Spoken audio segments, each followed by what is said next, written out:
it's a headlight. Yeah. Hey y'all, thanks for joining me on this now episode 3 of my thrift hunting excursion for cast iron and other interesting stuff. This is still part of my initial trip through central Arkansas, and you'll see some stuff that I picked up that I may have talked about at the end of the previous episode. Not everything is completely in order because I'm still going through all the footage, but I'm trying to lay it out in as chronological order as I can. So we'll see more, and you'll learn more, and I'll learn more, and we'll both learn along the way as we go. That's the idea behind this series, so I will begin displaying more interesting reference material as we come across things in each and every show. And so by the end of the series, you'll learn a lot more, like I will have, about how to identify the different types of cast iron, when they were made, and you'll also just get some insight into what the pricing really is out there as I travel all around looking at what people are selling things for. Okay. Cast iron waffle pan. $35. What is the brand?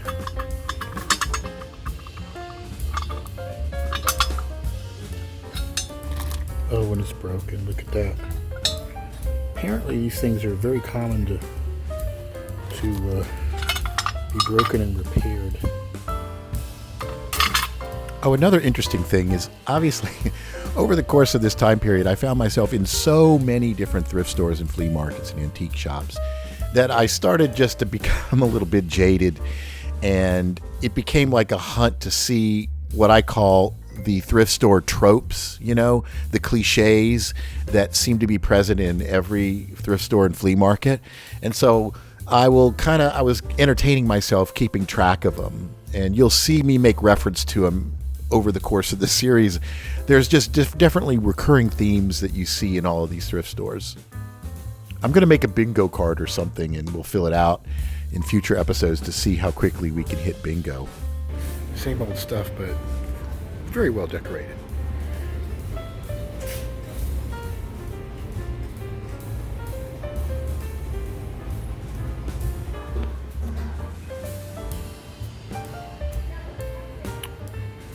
There's our laser cutter. Yeah, that's lasered stuff. Okay.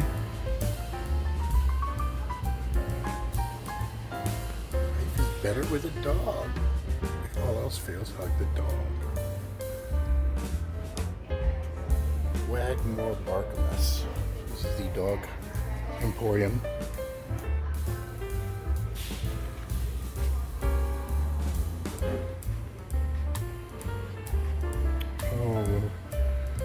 Sports memorabilia stuff. Still looking for antiques. Very little of it, aside from some furniture.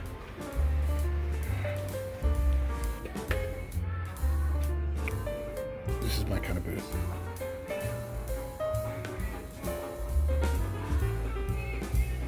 Usually there's something in a little nook and cranny, but I don't see anything. There's our tools.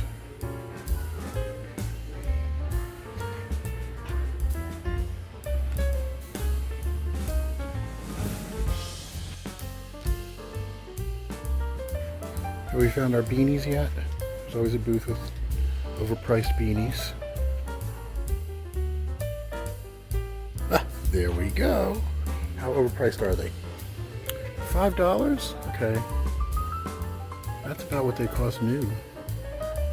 That's not too bad.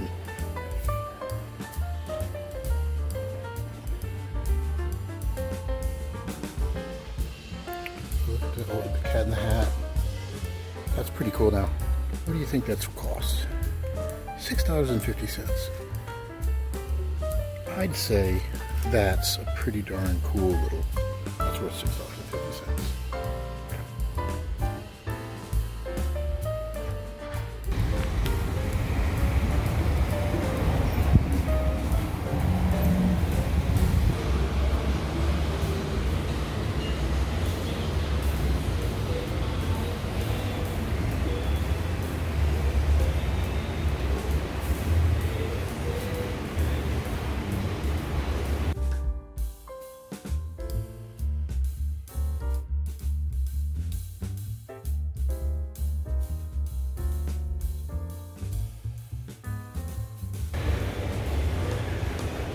Very dense stuff here.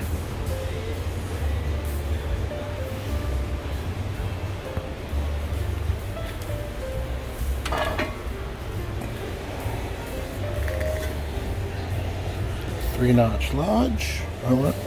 No, BSR? No, a lodge. What would the price be on that at number 10? $49, $50. It's a really nice one. This guy right here. No name.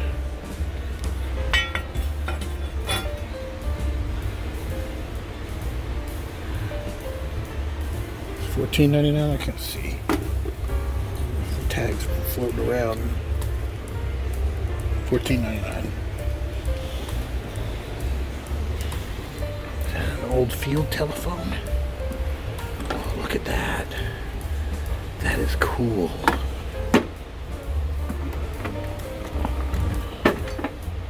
What is that? What would that sell for? $99. Lots of great old telephones.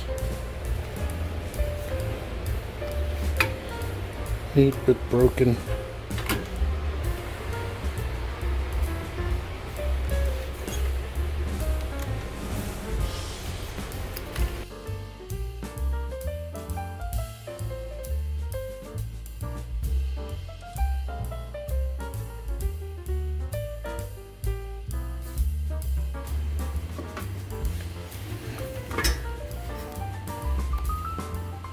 $10. Those are kind of cool. See these little pans down here.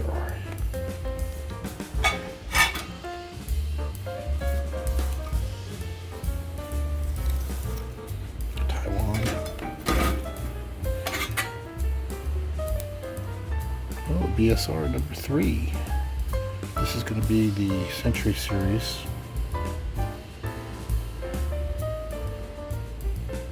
$17. Maybe a little high for that. Nice little pan though.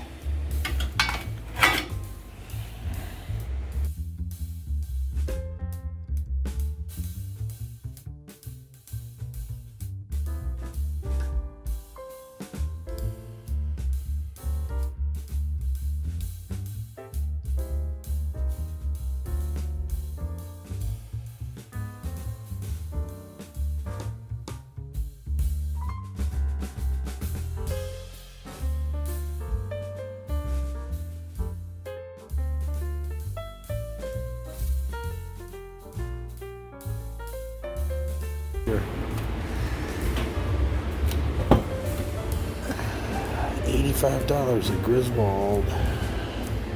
Is it marked? Erie.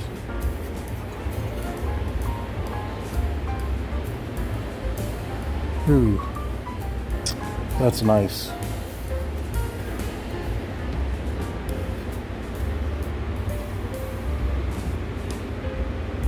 Erie number 10. $85. I'd love to find one of those, you know, and clean it up.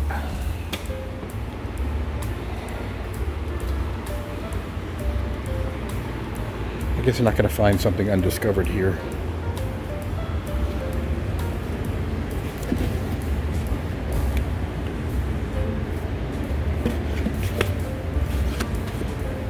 Somebody's got decent taste in music.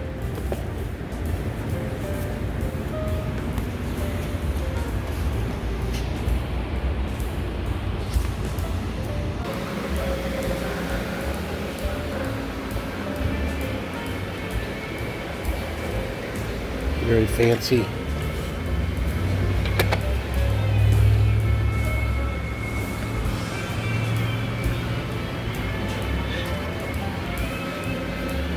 Southern Mystery Skillet is what it's labeled as. $48.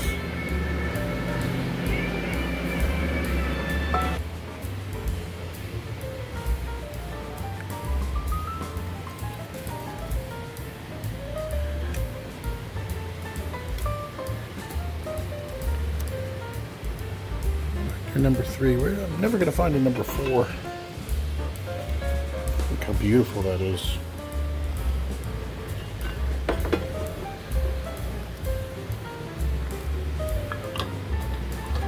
What is... Oh. I've never seen a little small one like that. That's cute.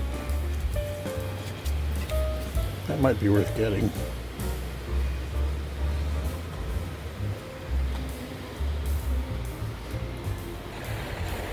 Look at that. That's a big one. 150. I do not want to pick it up to look at the bottom.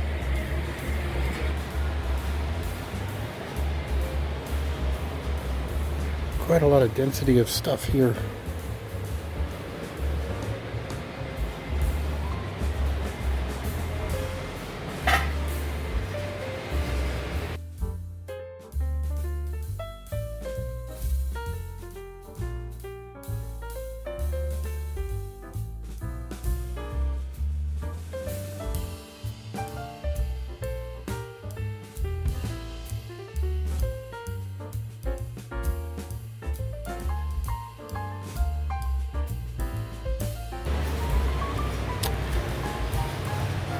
There's a BSR identified as just a number 3 skillet.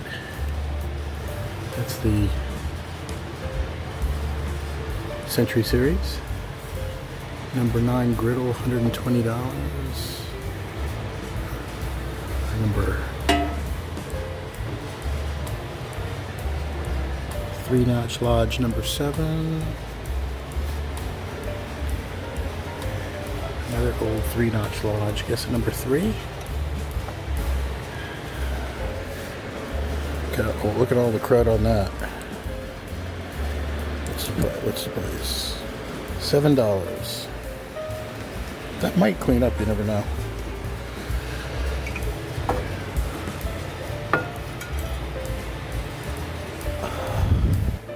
Another number 3. They have it as a Wagner. 24.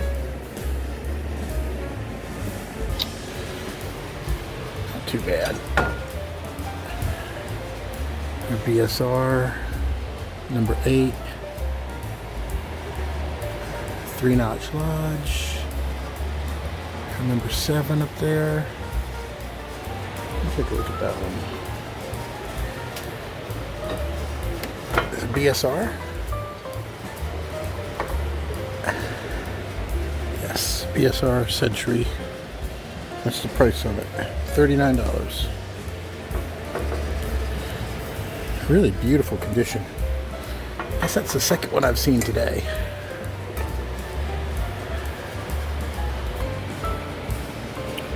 Here's old griddle. I guess it's gate marked. Nicely restored for $120. Just a Modern Lodge for $25. Look at Wagner.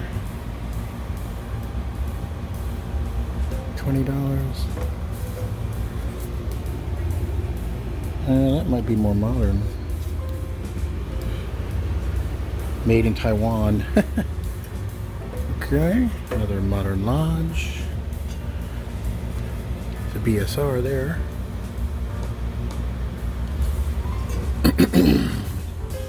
They don't differentiate between the Taiwanese and BSR Century Series. Boy, the inside of that's beautiful.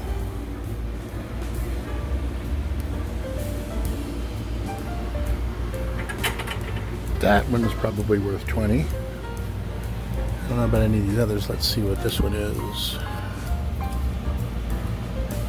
$25. So they don't really have them identified. A 3-notch Lodge that says Made in USA.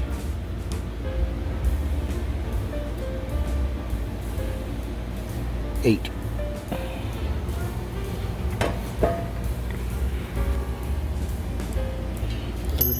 $30.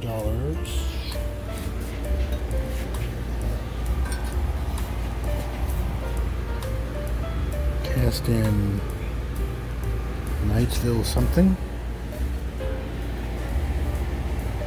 Fancy. 25. Loves in Japan. An old Asian pan. That's pretty interesting.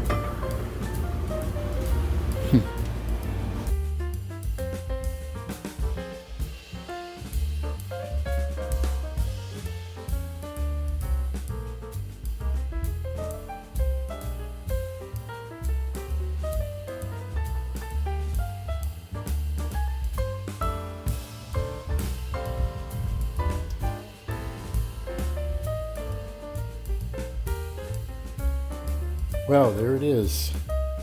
This is the gate marked pan. Look how beautiful it came out. This is just fresh out of the e-tank. And then I scrubbed it a bit. And it just looks beautiful, beautiful. It could still be even cleaned up a little bit more. But I was getting to the point where it was in such a nice pan that I almost wanted to leave some of the patina on it just because it just has so much history. You can see there's a little bit of the seasoning here and here. A little bit of pitting here. But this is over 100 years old. See the gate mark? It predates any kind of industrial production methods. And it's just a beautiful pan. It's light, it's thin, it's well balanced, it's really flat, and just an amazing specimen. And I got that for $20, and it was all rusted up. It was in bad shape. So I'm gonna quickly wipe it down, put some grapeseed oil on it, throw it in the oven before it flash rusts, and get it seasoned, get a protective layer on top of it. Isn't that pretty? Just so smooth and nice.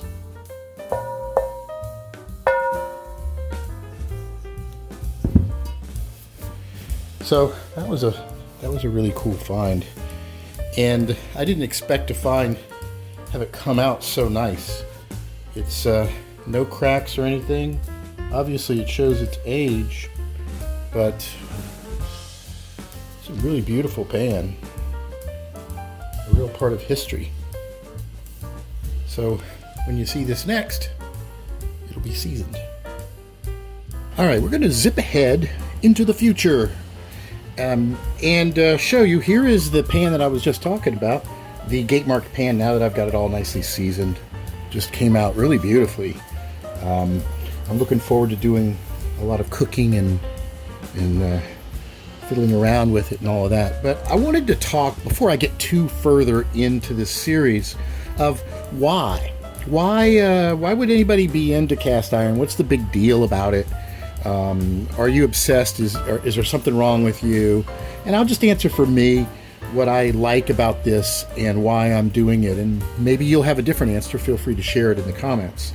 But what is the deal about cast iron? Well, there's a whole bunch of different reasons, and different people are into cast iron for different reasons. There's the whole argument about it as a cooking tool. There's also the beauty of it being a unique piece of American history. There's also the kind of dopamine-fueled hunt to find it. There's the value of taking it and restoring it. And then I also like to take these, restore them, and then gift them out to family and friends. because I love the concept of something like this that could be passed down generation to generation. And that's what it used to be. It used to be something that was handed down from generation to generation. This pan is over 100 years old, from the 1880s probably. And who knows what it's seen and where it's been, and if it could talk, and all the interesting meals and, freshly dispatched game that might have been cooked in this, or vegetables from somebody's garden in the turn of the century. You just don't know. It's pretty amazing. And to save something like this from the scrap pile, from it rusting into oblivion, and have it go back into being appreciated and respected for the tool that it is, I find that very rewarding. Personally, I really, really like that idea.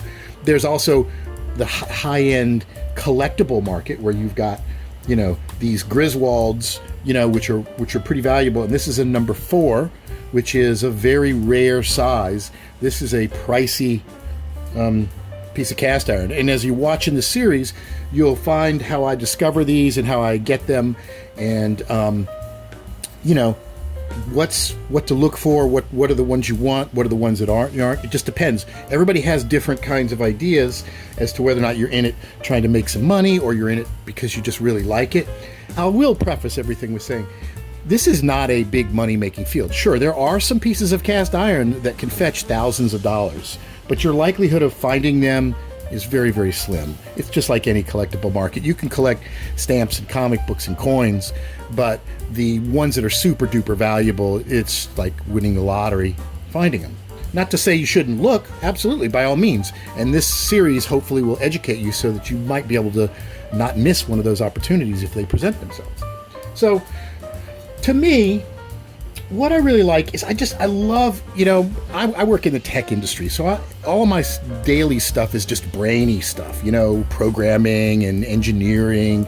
I love the fact that this is like the antithesis of that. This is just pure craftsmanship. I love the whole idea of how these things were made and how they were cast, and to some degrees it's quite a lost art. It's very hard to do this in modern times. The art has been lost. There's boutique manufacturers out there that are still trying to figure out how to pour a cast pan as well as Griswold did. They're still trying to figure that out. And I really enjoy that. I love the craftsmanship. And also, there's a finite amount of these out there.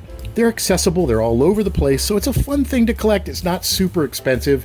And in my case, I love the idea of finding something in the rough and then bringing it back to life. And I'll give you a demonstration of that. So here is this is a typical of the kind of pan you might find. And this one's in not that bad a shape, but this is a used pan, many, many decades of seasoning on it. And you can see, look at the underside. It's just completely crapped up with carbonization and polymerization of all the oils and everything. This looks pretty heinous. And I've seen some that are much, much worse than this, right? This could be completely restored. Let me show you what this looks like restored, because I happen to have the exact same pan fully restored. Look at that. So let's put these two side by side and you can see. This is a Wagner number 8. And there is an original unrestored one, and here is a restored one. They're just... It's very, very satisfying to be able to take an old, gunked up pan like this and make it look like new. And there's not a lot of old stuff that you can do that with and have it be something super useful that you can use each and every day. So I collect these, I restore them for friends and family, I gift them out to people, and I think that's one of the things that motivates me. And the beauty is, though, the world of pans, as you can see, there's just so many different varieties, even in a single size, like these number 3 pans. There's differences. This is a BSR, what they call a stew pot. This is a very rare, small 1 quart size. Again, I just found this in the flea market, and that'll be featured of how I found it in an upcoming episode, because I almost got tetanus trying to get it. But this is an unmarked Wagner. This is a favorite stove and range. This is a Griswold number 3. Here's another Griswold number 3. Different types of markings from different eras. And as the series goes on, we'll talk about how to look at these logos and tell which one is older or more valuable than the other. Here's another Griswold. Look at these two. They have this exact same logo, exact same size, but their handles are different. Again, it's really fascinating to come across these and to be able to identify what period they came from based on little subtle design things. It's fun. And then you get into casting flaws and unique things. Like there's some casting flaws you see right there from Sand Shift or something. So the artistic component of them is also just really very neat. And of course, not all number 3s were all the same size either. They varied depending upon their manufacturer. And then you have odd pans like this. This is one I got from an eBay auction. And again, I'm going to be talking about this in a future episode. This was a part of a lot of other pans that I wasn't interested in this. I was interested in one of those Griswolds. But this came in the lot. So I was like throwaway pan, and I was looking at it. And it's an enamel coated, porcelain coated cast iron. And it looks really ragged out. I haven't even tried to clean it, but the surface here is just spectacular. This thing has lived a long, long life, and I'm really looking forward to cooking in this. There's just something about it, the feel of it, the balance of it, how smooth it is. It doesn't look all that good, but this is probably one of the ultimate pans to do eggs in. So hopefully in a future episode, I'll fire this thing up and we'll get a chance to test it. But I love that there's so much diversity in all of these pans. And then, of course, you have what are known as the mystery skillets, right? There's pans out there that nobody really knows for sure where they came from. What's up with this one? It's got qualities of one manufacturer, but then it's not consistent with those pans. Where did it come from? What does it mean? What does the 8 here mean when the 7 is there, right? Now, so smooth. Like what? This is a really old pan. You should have seen it. I'll show you pictures in a future episode of what it looked like when I first got it. Again, these pans, who made them? This is a new field where probably 70 to 80% of the information on the source of a lot of this cast iron is not established and not well known yet. Even among major manufacturers like BSR and Lodge, we still don't really know what their production numbers were. We don't know how many of them were made. We don't know the exact years where they changed designs and stuff like that. That's all eventually probably going to become more well known and more agreed upon. Right now, this is like a worldwide internet detective game where people are finding these pans and they're coalescing on social media communities and they're talking about, hey, anybody know what this looks like? Where did this come from? And then they share it. Like somebody may have a pan that looks just like this, but actually has the manufacturer on it. Then we're filling in the blanks. We're solving the puzzle. We're determining where all these things came from. And that's really a tremendous amount of fun. This is another thing that drives me, wanting to know more. The reference books that are out now on cast iron are very shallow and very limited. They talk about maybe less than a half dozen major manufacturers, and at most it's just a couple of pages of standard blurbs that everybody keeps repeating. We need to find some people that worked at these factories while they're still alive, get some additional information on them. We need more details. We need to find records. We need to start pulling old turn of the century catalogs and looking up the items and trying to figure out what was made and when it was made. There's a lot out there to learn, and this hobby, I think, is going to continue to evolve, and when it does, it's going to be a real big fun thing. Right now, it's a very grassroots effort. There's just a few people here and there fiddling around with it. There is definitely quite a nice-sized community that's into cast iron, but it's not comparable to any other collectible community in terms of size and influence yet, which is kind of neat. I like being able to get in on the early part of it. So eventually, all of these pans that they call Southern mystery skillets and stuff like that, they're going to be identified, I guarantee you. Even the old gate marked pans that everybody says there's no way to know where that came from. I don't believe that for a second. I think eventually, as more and more people start finding more pans and sharing information, we're going to learn more about who made these pans, where they came from, and what makes them special. And that is why I like to do this stuff. And I hope that you can appreciate the same things or something similar or different. And hopefully you'll find some value by watching these series of videos, because knowing that I can share this with other people is probably also part of the motivation for me going out there. So I want to thank everybody that has tuned in, and if you do like it, subscribe to the channel and leave me some comments. That's it. Hey y'all, this is a series of videos that I'm making where I'm chronicling my progress of exploring and finding cast iron, restoring it, and learning as I go. If you like this video, please subscribe to the channel and click the notification thing. There will be more parts and more sequences showing my progress here as I collect things, I learn, I make mistakes, and I share it all with you, and I hope you enjoy it. So please subscribe, and more will be coming.